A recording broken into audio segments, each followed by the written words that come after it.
Let us pray in the name of the Father, and of the Son, and of the Holy Spirit. Amen. O Jesus, through the Immaculate Heart of Mary, I offer you my prayers, works, joys, and sufferings on this day for all the intentions of your Sacred Heart, in union with the holy sacrifice of the Mass throughout the world, in reparation for my sins, for the intentions of all my relatives and friends, and in particular for the intentions of the Holy Father. Amen. Let us pray for the intentions of the Holy Father for the month of January, for the right to an education. Let us pray for migrants, refugees, and those affected by war, that their right to an education, which is necessary to build a better world, might always be respected. Our Father, who art in heaven, hallowed be thy name. Thy kingdom come, thy will be done, on earth as it is in heaven. Give us this day our daily bread, and forgive us our trespasses, as we forgive those who trespass against us. And lead us not into temptation, but deliver us from evil. Amen. Hail Mary, full of grace, the Lord is with you. Blessed are you amongst women, and blessed is the fruit of thy womb, Jesus. Holy Mary, Mother of God, pray for us sinners, now and at the hour of our death. Amen. Glory be to the Father, and to the Son, and to the Holy Spirit, as it was in the beginning, is now, and ever shall be, world without end. Amen. My dear friends, the Word of God welcomes us this morning. And as we begin this day, let us begin by spending time with the Lord. As we have decided to welcome this day in the presence of the Lord, let us begin by thanking Him for all that He has done for us, all the blessings that He has bestowed on us, and most importantly, for all the graces, for all the favors that He has given us right from our birth till now. On many occasions, we see that because we are caught up with so many other activities, because of our busy schedule, we don't pay attention to these small details that are there in our lives. Very often, these graces, these blessings, which are so important in our lives, are kept aside. And therefore today, as we begin today's morning prayer, we ask the Lord to give us the grace so that we may be able to appreciate the good things that He has done for us. And therefore, it is appropriate that we begin today's prayer by thanking the Lord for all that He has done for us. First and foremost, we thank the Lord for the gift of life, for giving us talents, abilities, and various opportunities in our lives. We also thank the Lord for the gift of our family members, friends, relatives, near and dear ones, and all those who play a very important role in our lives. Now we see that there are so many people who have been instrumental in our lives in so many ways. These people have dedicated their time and effort, and thus they have shaped and helped us become who we are. And therefore we thank the Lord for their presence in our lives, and we also ask the Lord to bless them so that they may be able to have the fullness of life.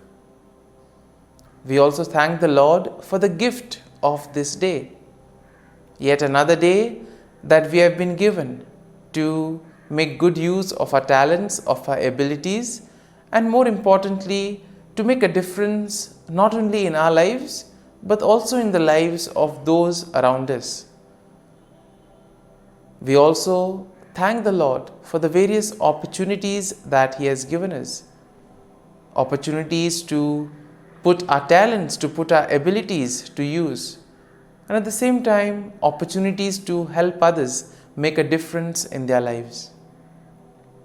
Lord, we also want to thank You for all the experiences that You have given us. Some of these experiences may be really good. We may want to cherish these experiences. But there may be other experiences which may be bitter, which may be harsh. Nonetheless, these bitter experiences may have taught us a lot in life. These are the experiences that have made us stronger.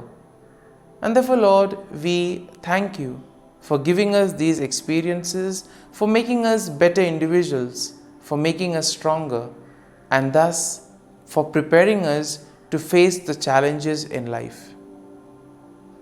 And therefore, my dear friends, as we participate in this morning prayer, let us ask the Lord for this grace that we may be able to radiate His presence to the world around us, that we may be able to become messengers of peace, joy and love, spreading His message of goodness, spreading His message of peace and love to the world around us.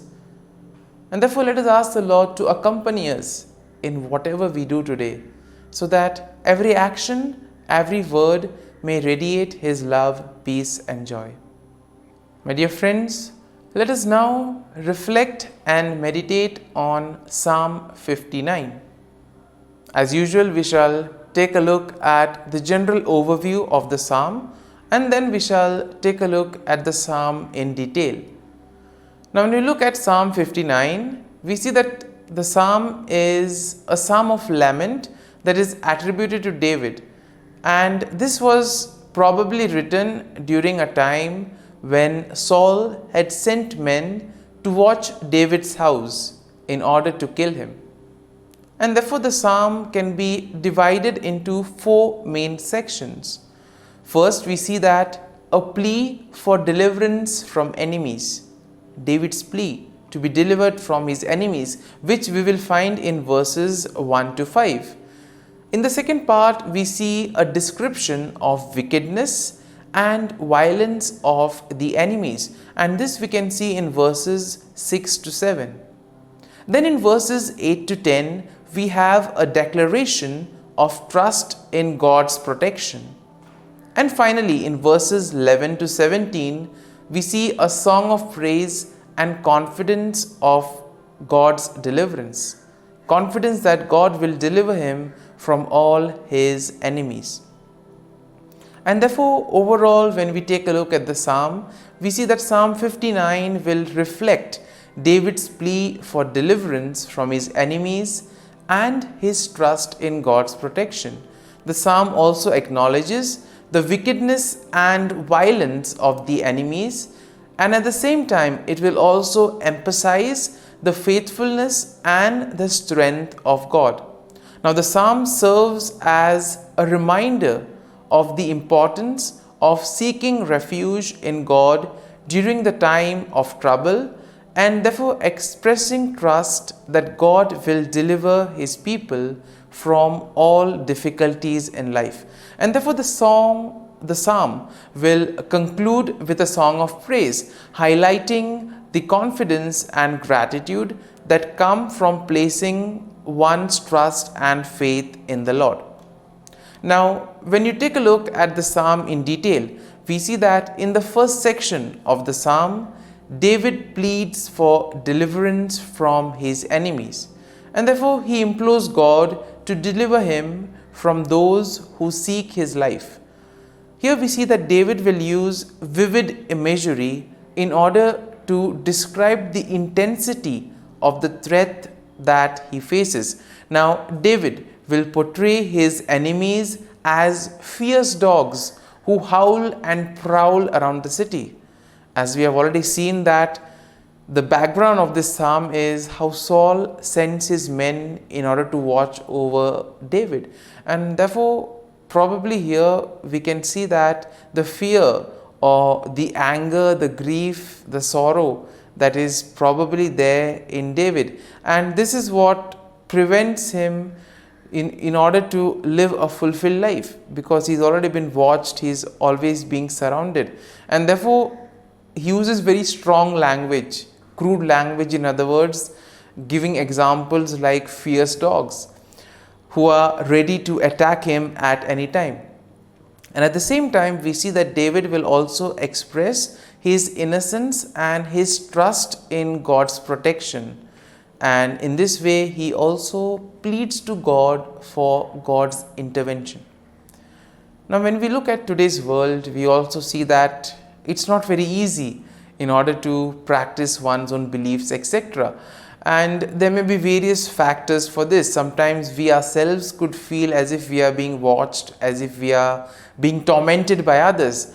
And in those moments, we can have confidence in the Lord that just as David was able to face and put his trust in the Lord, he was able to face his enemies, and thus he was fully confident that the Lord would be there, guide him and protect him. This is the level of confidence, this is the level of trust that all of us are called to have. Now, in the second section of the psalm, we see that David describes the wickedness and violence of his enemies. Now, David portrays them as arrogant and insolent, speaking lies and cursing with their mouths. And therefore, David laments that their deceitful and malicious actions are in a way emphasizing their own violent nature. And David also says that the actions of the wicked are in a way demonstrating their lack of fear or regard for God. And therefore, these are the people who basically feel that they are their own masters, that they don't require anybody else. They don't fear the Lord. And therefore, we see that David, in a way, describes their wickedness, describes their malicious intent. Now, moving on to the third section of the psalm, we see that David declares his trust in God's protection. He affirms that God is his strength and his fortress, that God is a refuge in times of trouble.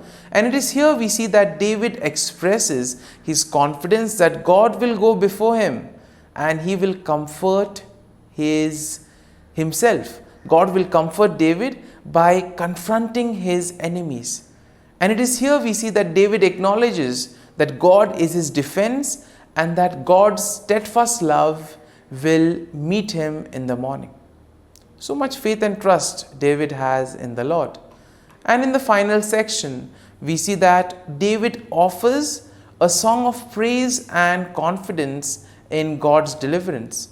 David expresses his faith in God's power, and he also declares that he will sing of God's strength and mercy. In other words, David says that he will praise the Lord for all that the Lord has done for him.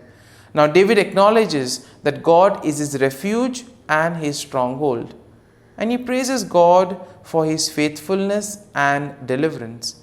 He affirms that he will trust in God and he will give thanks to him. And therefore, my dear friends, as we reflect on this psalm, we see that we can also apply it to our daily life situations. When we too are overwhelmed, when there is a lot of fear, when we are filled with grief, when we feel that we are being watched over, let this psalm help us. Let this psalm console us. Let this psalm help us to place our faith and trust in the Lord, especially during those difficult moments. And therefore, my dear friends, as we have reflected and meditated on this psalm, let us now close our eyes at this morning hour and let us thank the Lord. Let us praise the Lord. Let us glorify the Lord. Loving Father, you have given us this time in the morning. You have been gracious to us. You have given us your Son, our Lord Jesus Christ, who has cleansed us from our sin. He has taken away all our sins and He has given us a new life. Lord, we thank you for giving us the Holy Spirit. And therefore, Lord, we ask you to bless us and protect us at every step of the way. Be our guiding force. Be there to always show us the way. And for all this, Lord, we thank you, we praise you, and we glorify you. You have protected us and you have guarded us through the night. You have given us this time to spend with you. You have woken us up this morning and you have given us good health of mind and body. And for all this, Lord, for your love, for your mercy, for your generosity, we thank you and we praise you, O Lord. You are a merciful God. You have blessed us in so many ways. As we reflect on our blessings, as we reflect on all the good things that have happened to us, as we reflect on our experiences, Lord, we want to thank you. We want to praise you for making us better individuals. And now, my dear friends, let us spend a few moments in silence and let us reflect on the psalm. Let us see what touched us. Could be a word, could be a phrase, or could be a sentence or a thought. Remain with that and allow the psalm to take root in you so that ultimately your words, your actions will radiate the love, peace, and joy of Christ to the world around.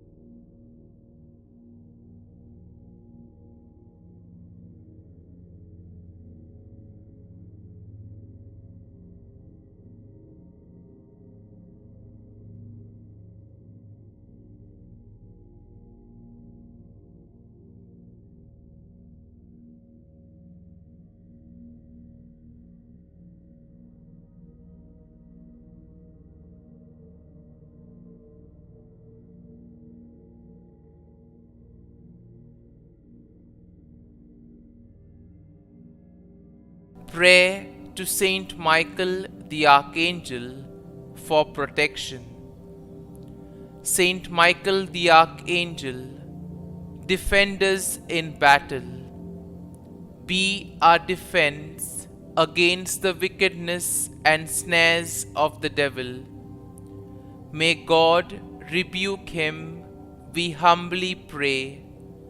And do thou, O Prince of the heavenly hosts, by the power of God, thrust into hell Satan and all the evil spirits who prowl about the world, seeking the ruin of souls. Amen. Act of Adoration. O Sacrament most holy, O Sacrament divine, all praise and all thanksgiving be every moment thine. Saint Gertrude, pray for souls in purgatory. Eternal Father, I offer thee the most precious blood of thy divine Son, Jesus, in union with the masses said throughout the world today, for all the holy souls in purgatory, for sinners everywhere, for sinners in the universal church, those in my own home and within my family. Amen. May the divine assistance remain always with us, and may the souls of the faithful departed through the mercy of God rest in peace. Amen.